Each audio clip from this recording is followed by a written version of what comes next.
So trains are rad. They're one of those things I've always had a fondness for that I can't really explain. They're just very comforting. Maybe it's their consistency of only being allowed to travel along a specific route. I used to love going to museums and model train shows as a kid, and when I got into video games, one of my favorite things were minecart levels or any open world game that had train tracks I could drive along. Roller coasters too. Anything that had tracks I was immediately fixated with, often replaying those segments over and over. Growing up, I got a Super Nintendo at a yard sale, and was lucky enough to have it come with the Donkey Kong Country trilogy, which has loads of those type of levels. The podunk town I live near also had a video rental place that was still renting out Super Nintendo games in 2006. That was how I came into contact with a lot of SNES games like Super Putty, Sink or Swim, Krusty's Super Funhouse, Bob, you get the idea. Stuff that's not heavy hitters. Most of those kind of games had been stolen over the years, so I didn't have the opportunity to rent them. Although I was incredibly lucky enough to get my hands on Super Mario RPG and Chrono Trigger of all things. I believe that place also had a copy of Plock, but I never rented it because I thought he looked mean on the front cover. Anyways, it was pretty slim pickings, and I was up for anything. Well, almost anything. I definitely didn't want to be renting any baby games. That was just a line of insecurity I didn't want to cross when I was 12. But they did have a copy of Thomas the Tank Engine and Friends for Super Nintendo, which was one of my all-time favorite series as a kid. I never rented it, but I would always pick the box up and look at the pictures before putting it back on the shelf. I don't have a fantastic segue for this, but I remember it existed the other day and said, yeah, sure, so we're checking it out today.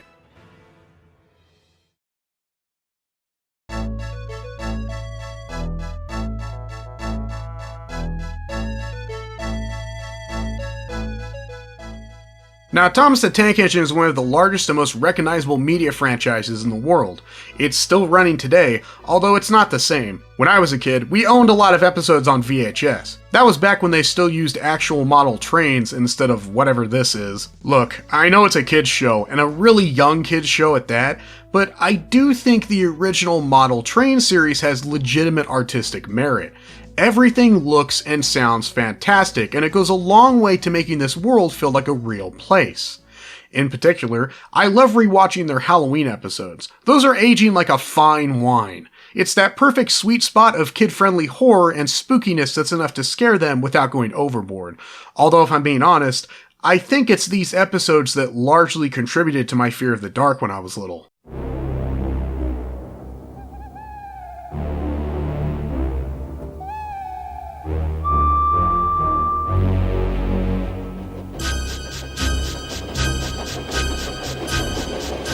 Genuinely chilling. I remember being scared of that sound as a kid, and hearing this again after so long sent a shiver down my spine. But we're getting off topic. The point is, Thomas is one of those series that had legitimate talent and money thrown at it, and was making it back in spades. So they've definitely got the resources. I'm assuming they would be able to make video games about the series that were pretty good. Unfortunately, this is not one of them. Yeah, I was right not to rent this. It's quite literally a baby game. There is no resistance even on the highest difficulty, and it's just a very small minigame collection that you can complete in about 15 minutes. None of them are really worth going into detail about, although I do like this one where you have to lay the tracks from start to finish, being sure to visit all the stops in the correct order. But variety-wise, it's lacking.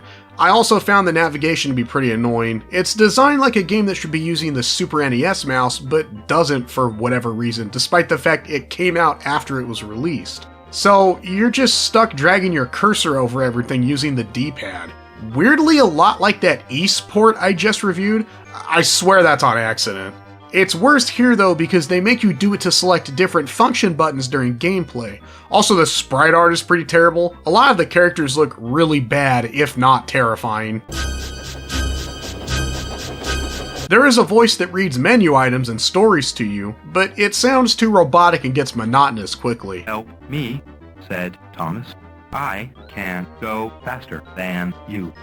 I'll race you, said Bertie. It's just not very good. It's a little too automated and not engaging at all, if I can be honest.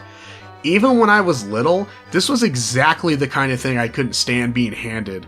I'll give it this, it does have some good music. Actually, that's probably the best thing in the game. Who made this stuff anyways?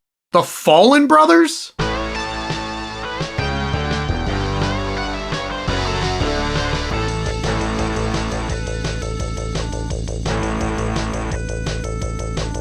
Well, that's definitely a point in its favor. It's worth noting these are just arrangements of music that was used in the show, and not original compositions, but they're still excellent. I really like the easygoing vibe all the tracks here have. But despite that, the game's still not very good overall. Short episode, I guess. Before we wrap up, there's a version of this game that came out on the Sega Genesis. It's probably just a port, but let's double check to be sure.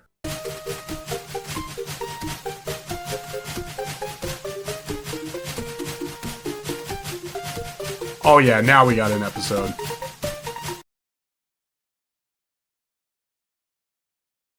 Why is this good? It's still a baby game, but it's good. This is exactly the kind of game that would never sell on Genesis. They were targeting an older audience with that console. Why would they even publish this here? I guess... Genesis time. What Nintendo? It's Thomas the Tank Engine and friends. Right off the bat, the sprite work is much better, and the voices too. The game also has a full sound test where you can listen to the music, which is a nice touch. Music's not as good as the SNES version, but it's good in its own right. Once you hit start, you're brought to the engine select screen. You get a choice between 5 iconic Thomas characters, which is then followed by a coloring scene. Look, I made Flora. I got excited when I first saw this because I thought it might allow you to customize the color palette of your chosen engine. But nah, it's just for fun. After that, you're brought to a screen where you name your engineer. There's some built-in names, but you're free to enter whatever you want here, so I can use PSPMan like usual. Minor gripe, but it's one of those text entry screens that doesn't belt scroll, so if you're on one side and you need a letter on the opposite, you have to scroll slowly all the way across. After that, you choose your difficulty, which affects all of the modes preceding it. There's no save system, so you have to go through this process every time you start the game. The game has 3 modes: Game, Race, and Explore.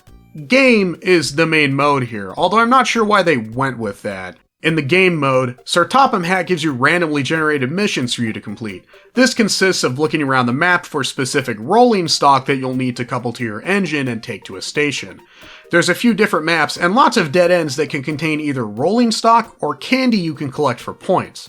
You get more points based on how fast you complete missions, but there doesn't appear to be a time limit of any kind. It's important to remember your instructions because not everything you find is pertinent to the job at hand. If you forget what you're told, you can check again with the C button in exchange for a point penalty. On the easiest difficulty, you only need to collect 1 or 2 cars and take them to any station, but as the difficulty increases, you'll need to take more to specific stations, and sometimes in a specific order. These are honestly really annoying, and you'll have to use switches and loops to get everything in the right order. Overall, the main mode of the game is very good. Having randomly generated missions is a huge boon to replayability, and honestly, this is still an educational game, just like the Super Nintendo version. At its core, it's a memory test, but as an educational title, it's disguised a lot better. I didn't even realize until I was writing this script. Having a time limit and rewarding fast play helps sharpen reaction time, which is tested even further in the racing mode. There's 2 maps here, one vertical and one horizontal. There's 2 sets of tracks each and they swap out obstacles for each race. If you want to win, you need good reaction time because there's no way to stop or reverse in this mode. After you win 5 races, you're awarded with a gold medal. If you lose, you'll face your opponent again on the same track. So now it starts testing your memory too.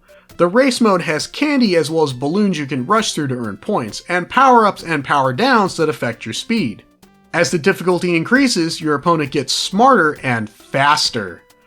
I really liked this and actually had some trouble beating them on the hardest difficulty.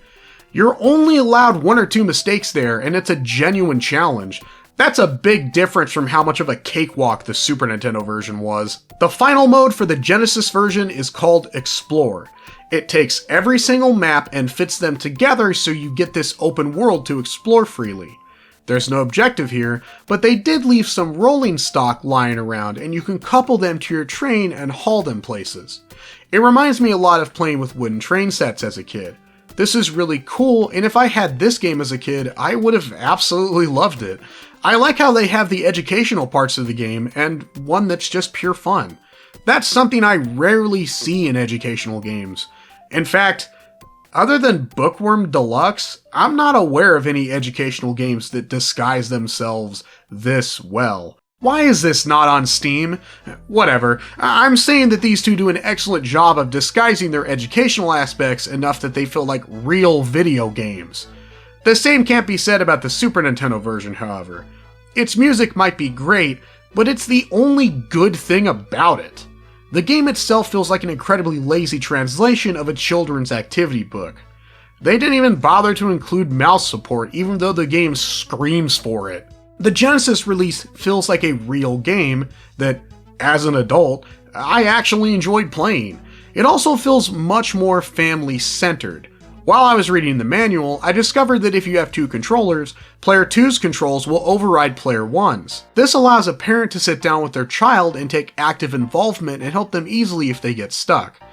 I love this, and this is exactly how I would parent if I had a kid. I'm really not a fan of people that just plop their child down in front of a screen all the time. You have to take an active role in your child's development. I get this game isn't super education focused, but it's a video game. It should be fun first, and the best children's entertainment ages well even into adulthood. Both of these are baby games at the end of the day, but the Genesis release is aging quite well. If you like this video, leave me one below. If you got anything to say, let it fly in the comments. And if you subscribe, you can be here for the next time I review a game aimed at children, which, according to my notes, would be SOCOM Tactical Strike for the PSP. Wait, what?